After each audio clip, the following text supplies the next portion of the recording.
Nosso primeiro slide, Lei Orgânica da Defensoria Pública, é a capa, né, do slide. Primeira questão que é bastante interessante, bastante interessante.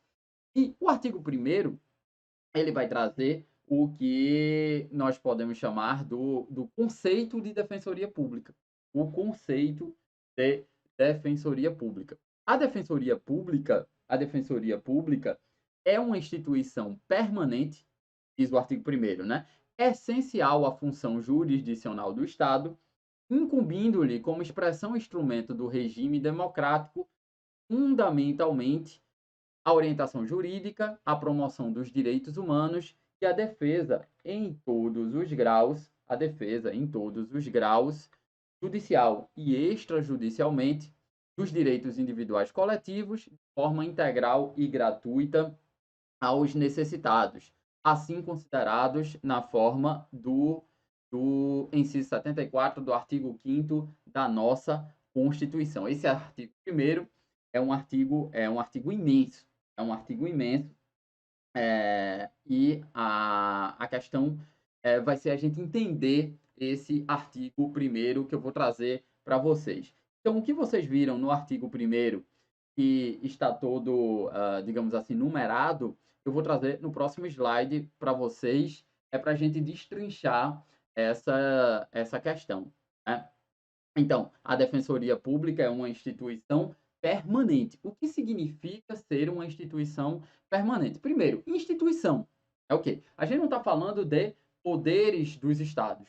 A gente não está falando dos poderes do Estado. Né? A gente não está falando do executivo, do legislativo e do judiciário. Não é isso que a gente está falando. Então, quando a gente diz que a Defensoria Pública é uma instituição permanente, a gente está falando que ela é uma pessoa jurídica extrapoder, que é desvinculada dos poderes do Estado. Por isso, não subordinada aos poderes do Estado. A, a ponto da Defensoria Pública poder litigar contra a Fazenda Pública que a remunera, por exemplo, contra o Executivo. Então, a Defensoria Pública de São Paulo, ela pode litigar contra o Estado de São Paulo. E a gente vai ver que tem uma polêmica quanto aos honorários advocatícios dessa Defensoria Pública. Então, ser uma instituição quer dizer que ela não é vinculada a nenhum poder, não é vinculada a nenhum poder. E ser permanente, ela indica que ela não pode ser suprimida. Assim como o Ministério Público, que também é uma instituição permanente, previsto lá no artigo 27, a defensoria é uma instituição permanente, logo não pode ser suprimida, a ponto de alguns autores afirmarem que a parte da doutrina vai defender que ela seria uma cláusula pétrea, que a defensoria seria uma cláusula pétrea. Beleza? Aqui, aqui. Então, isso é importante, ser uma instituição permanente. Ela sendo essencial à função jurisdicional do Estado. O que é isso, pessoal? Jurisdição, o que é isso? Jurisdição é o ato de dizer o direito. Jurisdição é o ato de dizer o direito. Quem tem a competência no Estado brasileiro de dizer o direito? É o juiz. Juiz. Só que o juiz, em razão do princípio da inércia, ele só se manifesta quando ele é provocado. E ele é provocado por quem? Algumas das figuras, algumas das instituições que a gente diz que essas instituições são funções essenciais à justiça. O juiz pode ser provocado pela advocacia, quando o advogado entra com ação de danos morais em benefício do seu cliente, pode ser provocado pelo Ministério Público, quando o Ministério Público apresenta uma denúncia no processo penal, e pode ser provocado pela advocacia pública, e pode ser provocado pela defensoria pública. Então, a defensoria pública, a gente vê no slide, é uma função essencial à justiça. Uma função essencial ao dizer o direito do magistrado. E, portanto, ela tem um papel importantíssimo. Importantíssimo. Porque o que é que a gente está falando aqui? A gente está falando que o magistrado ele não trabalha sozinho. Muitos autores vão falar em sistema de justiça, dando conta de que o magistrado não trabalha sozinho, é um sistema de justiça proporcionado pelo judiciário, mas também pelo Ministério Público, pela defensoria pública, pela advocacia, pela polícia, beleza? Então, isso vocês têm que entender. O artigo 1º vai dizer também, não, e completando a função essencial, a defensoria como essencial à função jurisdicional do Estado, ela tem um papel importantíssimo na defesa dos necessitados, na defesa daqueles que não têm como contratar um advogado. E modernamente a gente chama de necessitados de vulneráveis, porque necessitados dá a impressão de que são só necessitados econômicos. E a gente vai ver nas ondas do acesso à justiça que esses necessitados não são apenas econômicos, tem os necessitados organizacionais. Também a gente vai ver tudo isso. O que é que diz mais o artigo 1º? A gente está abordando esse artigo 1º aqui, ó. Esse artigo 1º, que é muito importante para a sua prova. Esse artigo 1º é uma cópia do artigo 134 da nossa Constituição. Então, ele é muito importante para a sua prova. E o artigo 134 trata do conceito de defensoria pública. O que é que diz mais ele? A defensoria pública é expressão, instrumento do regime democrático. A defensoria pública é expressão do regime democrático. O que é que isso significa, pessoal? Significa que, para este conceito, não há democracia sem defensoria pública. Aprofundando, não há democracia sem possibilitar que todas as pessoas tenham acesso à justiça. Não há democracia sem possibilitar que todas as pessoas tenham acesso à justiça. Só que nem todas as pessoas podem contratar um advogado. Então, o Estado disponibiliza um agente público, chamado defensor público, que vai acionar o judiciário para garantir esse direito fundamental de acesso à justiça em nome do necessitado, em nome do vulnerável. Então, é por isso que ela é expressão do regime democrático, instrumento do regime democrático. É a defensoria pública que ajuda a construir a democracia. Ok? Então, coloquei aqui, não há democracia sem acesso à justiça, que é desempenhado pela defensoria pública. E eu coloquei aqui primeira onda. Primeira onda. E aqui, eu já quero trabalhar com vocês as chamadas ondas de acesso à justiça. Ondas de acesso à justiça. As ondas de acesso à justiça tem nessa lei complementar 80? Não. Mas aqui eu já começo a sistematizar a lei complementar 80 para vocês entenderem o papel da defensoria pública. Existe um grande processualista, dois grandes processualistas, chamados Mauro Capelletti e Brian Gart, e tanto Mauro Capelletti quanto Brian Gart, eles criaram um projeto chamado Projeto de Florença, em que eles nesse projeto de Florença, eles criaram esse conceito de ondas de acesso à justiça. Ondas de acesso à justiça. Que digamos assim, processos que conduziram a um mais amplo acesso à justiça. E eles estabeleceram pelo menos 3 ondas. E modernamente, os processualistas ainda falam de mais 2 ondas. Então, 5 ondas, modernamente. Brian Gart e Mauro Capelletti, 3 ondas no projeto de Florença. E eu vou mencionar mais 2 ondas para vocês de acesso à justiça. Ok? E aí, veja o seu slide. Primeira onda de acesso à justiça se relaciona com os obstáculos econômicos. Obstáculos econômicos. Como eu disse para vocês, os necessitados, eles não têm dinheiro para contratar um advogado. Não possuem dinheiro para contratar um advogado. Então, o primeiro obstáculo de acesso à justiça seria esse obstáculo econômico. Esse obstáculo econômico. Então, para superar esse obstáculo econômico, é que é prevista na Constituição de 88 a assistência jurídica integral gratuita. Assistência jurídica integral e gratuita. Então, os defensores públicos, que são esses agentes públicos, vão defender os necessitados ou os vulneráveis de forma gratuita. Okay? Primeiro, a onda de acesso à justiça é essa do obstáculo econômico. Depois percebeu-se que não só não há apenas um problema econômico no acesso à justiça. Não é só o problema de que as pessoas não têm dinheiro para pagar. Existem determinados direitos que não vale a pena você litigar no judiciário, você individualmente litigar no judiciário. E mais, além de não valer a pena, esses direitos eles são melhores defendidos quando o feito coletivamente. Por quê? Aí eu teria que rememorar uma coisa que não dá tempo aqui, mas pense no contexto da Revolução Industrial e a gente criou uma sociedade de massas. Então, muitos trabalhadores passaram a viver na cidade, trabalhando nas fábricas. Esses trabalhadores passaram a ter conflitos com os empregadores. E esses conflitos não é apenas um conflito individual, é um conflito de massa, porque esses trabalhadores, eles têm interesses de classe contrapostos aos interesses dos empregadores. Então, numa sociedade de massas, o conflito é um conflito massivo também, um conflito coletivo. Isso vale tanto para o direito do trabalho, quanto para grandes questões de consumidor, os consumidores que são lesados coletivamente, quanto uma violação de uma norma ambiental. Por quê?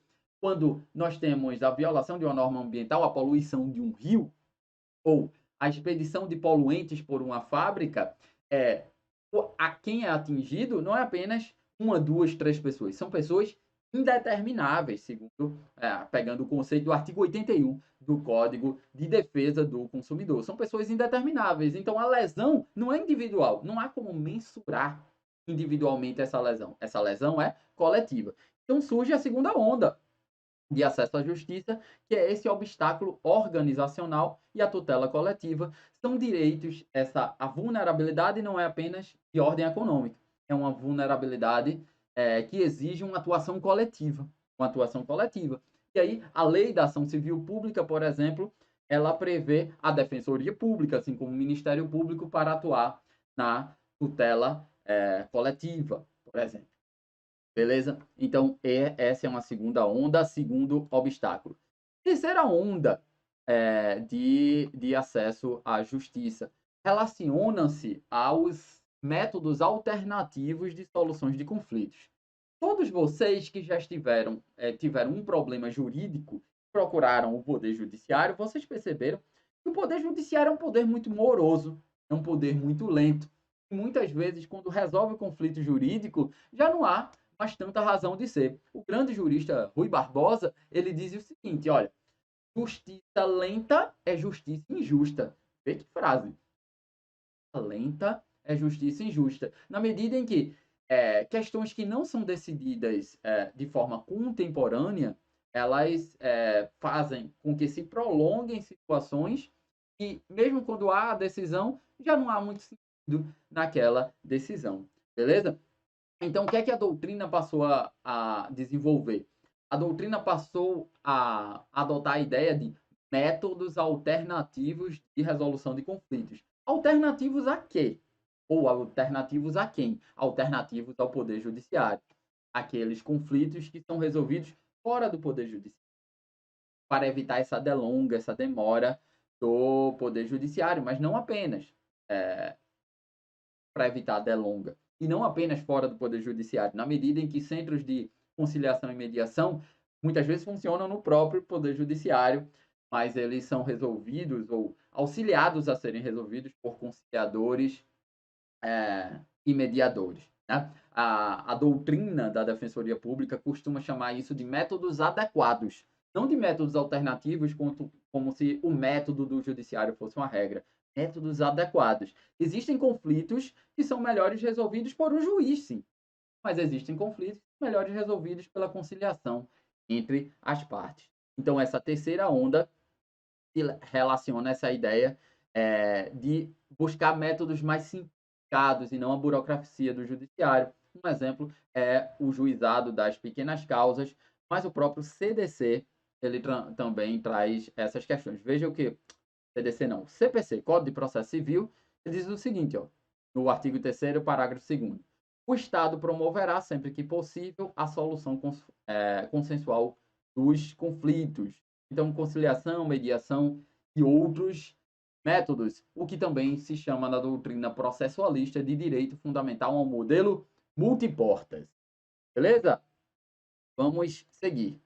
Quarta onda e quinta onda eu vou passar mais rápido, mas a quarta onda diz respeito ao valor da justiça, diz respeito à substituição ou à interpretação do ordenamento jurídico em prol de ideais éticos e de uma democracia social, partindo-se do pressuposto de que não é o direito que serve à sociedade, ou não são os juristas que servem à sociedade, mas ou, pelo contrário, não é a sociedade que serve ao direito. Não é a sociedade que serve ao poder público. É o poder público que serve à sociedade. Então, incrementar valores humanísticos, né, ligados ao sistema de justiça para interpretar as questões cotidianas. E a quinta onda diz respeito à globalização e direitos humanos. Aqui no que atina a defensoria, pense no acesso ao sistema interamericano de direitos humanos. O Brasil já foi condenado pelo menos em 10 casos, só na Corte Interamericana de Direitos Humanos, já foi condenado no Sistema Universal da ONU e também já teve punição também na Comissão Interamericana de Direitos Humanos. A Defensoria Pública tem um grande papel nisso tudo, beleza? Então a gente fecha o artigo 1º da Constituição. Não fechamos o artigo, ainda tem a incumbência, que lá no artigo 1º diz que cabe à Defensoria Pública a orientação jurídica desses necessitados. E essa palavra é muito importante. Peguem o seu artigo 1º da Lei Complementar 80 e circulem essa palavra, orientação jurídica, assim como está no seu slide. Por que eu estou falando isso? Porque muitas questões de concurso fazem uma distinção entre orientação ou assistência jurídica e assistência judiciária. Vou até voltar o slide para mim. Veja, muitas questões de concurso fazem essa distinção. Então, assistência judiciária é aquela que é prestada apenas no judiciário. E assistência jurídica é aquela que é prestada de um ponto de vista macro, ou seja, tanto assistência ao necessitado no âmbito das demandas judiciais, quanto fora do judiciário. Eu acabei de dizer para vocês que a terceira onda fala dos métodos alternativos de resolução de conflitos. Então, cabe ao defensor público também incentivar a conciliação e a mediação. Então, na sua prova vai ter papel da Defensoria Pública a assistência judiciária. Veja como você vai interpretar. É papel da Defensoria Pública a orientação jurídica, que é mais ampla do que a orientação judiciária. Anota aí que isso vai cair na sua prova. Que mais? Incumbe a Defensoria Pública a defesa em todos os graus, judicial e extrajudicial, dos direitos individuais e coletivos de forma integral e gratuita aos necessitados. Aqui, eu quero que vocês percebam o seguinte: eu coloquei em vermelho a palavra necessitados. Já disse para vocês. O conceito de necessitados não é um conceito tão somente econômico. Essa vulnerabilidade não é tão somente econômica. E aí, a gente pega um diploma normativo, que é um diploma internacional, chamado 100 Regras de Brasília, onde eu mato a cobra e mostro o pau, embora seja ambientalmente meio escroto esse ditado. Mas deve violar normas de direito ambiental esse ditado. Mas veja, qual é o conceito de vulnerabilidade nas 100 regras de Brasília? Veja, quando sua capacidade de prevenir, resistir ou superar um impacto que o coloca em risco, que coloca a pessoa em risco, não é desenvolvida ou é limitada por uma série de circunstâncias. E aí eu digo para vocês, existem pessoas que têm muito dinheiro, então não tem uma vulnerabilidade econômica, mas, por exemplo, é uma pessoa com deficiência, o que gera uma vulnerabilidade de outro tipo. Então, o conceito de necessitados, ou como a Defensoria gosta de falar, o conceito de vulneráveis é mais amplo. Então, quais são as causas? Idade, deficiência, adesão a comunidades indígenas, pessoas de ascendência africana, migrantes, refugiados, pobreza. Veja, pobreza também questões de gênero, orientação sexual, aqueles que estão privados de liberdade. Então veja que esse conceito de necessitados não é só um conceito econômico, mas um conceito mais amplo. E também cabe à Defensoria a promoção dos direitos humanos.